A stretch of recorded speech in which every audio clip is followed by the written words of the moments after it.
Khaprakhol, Lakhana for cultural and socio-economic development.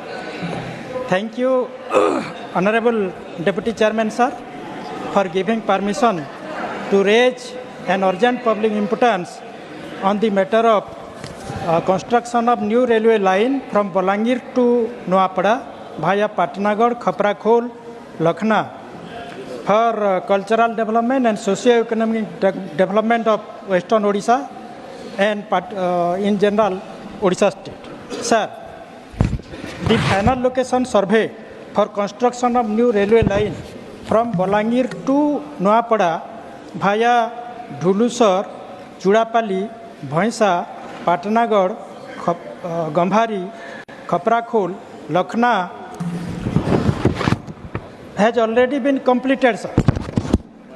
The distance of new railway line is 100 kilometers. Approximate estimated cost for the final location survey of the new railway line was 4 crore 35 lakhs.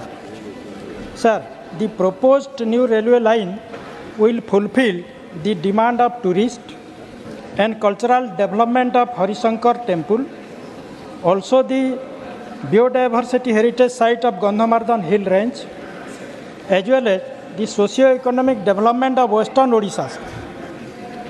With regard to Harishankar temple, it is believed that, according to epic Ramayana, Lord Hanuman lifting of Gandhamardhan to save the life of Lakhana in search of the rarest medicinal plant Sanjeevani, left some parts of Gandhamardhan hill at Harishankar. Presently, the site is worshipped as the abode of Lord Shiva at Harishankar. Lakhs of devotees are visiting the Gandhamardhan Parvat where Lord God Shiva is being worshipped. Sir, on the other side of the Gandhamardhan hills, Lord God Nrsimhanath, incarnation of Lord Vishnu, is worshipped there.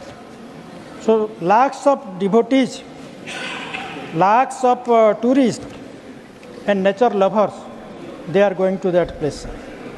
But there is no railway communication, no flight communication, and also no road communications. So, the East Coast Railway, Ministry of Railway, Government of India will be benefited owing to the commercial viability of the proposed new railway line from Bolangir to Nuapada via Khaprakhol. Therefore, sir, I would like to ask your kind intervention. Thank you, Mani Niranjan Bishi. Time is over. Thank you.